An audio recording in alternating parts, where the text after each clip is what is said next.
Like and subscribe to our channel, Fabulous Pattaya Media Group, by using the link below. A 37-year-old American has been charged with fraud in the capital. Police reports indicate that he tricked customers into buying investments that saw them here lose millions of baht. And he nearly got away with it, as his crimes are alleged to have taken place 8 years ago, and with the statute of limitation laws here in Thailand, had he not been nabbed, he would have escaped justice by next month, when those limitations in his case would have expired. He was involved and a shareholder in a company that operated in numerous countries by the name of Sianda, and most, if not all, of his marks here were expats. With the law here demanding that anyone who sells or recommends or introduces people to investments or pension plans must be licensed, and such licenses not available to non-Thais, he faces a 4-year jail term or a huge fine. Sianda Inc. was also registered in Europe and the Slovak Republic, which for potential investors would have given a glimmer of hope that they were offered legitimate investments here. Reality is that most boiler rooms are registered with swank addresses in foreign countries, but they simply turn out to be mailing addresses. The Green Bay, Washington resident, now in Thai custody, is expected to appear in court this week.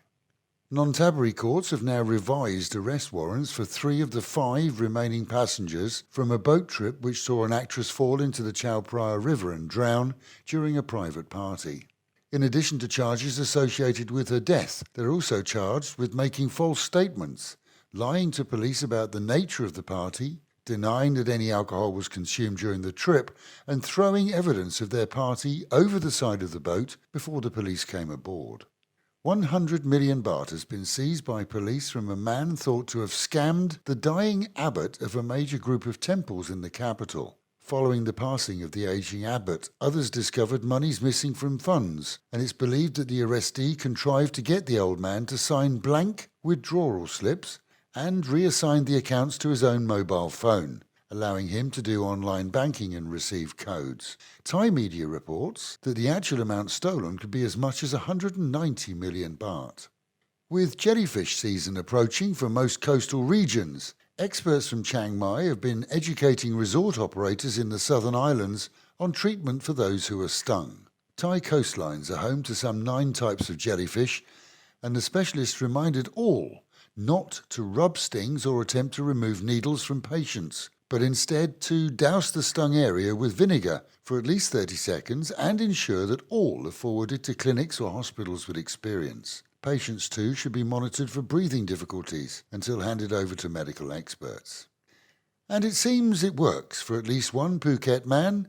Thousands of Thais use their car registration numbers when buying lottery tickets, seeing them as lucky. And the weekend saw one lucky couple win the big multi-million baht prize, all thanks to their Chevrolet. Paid out quickly, the couple plans to save it all for their future. Meanwhile, at home and in our own region, this morning the province reports 1,448 cases of COVID discovered through PCR testing. 194 in Chonburi, 544 in Sriracha, 361 in Banglamung, and 113 in Sattahip.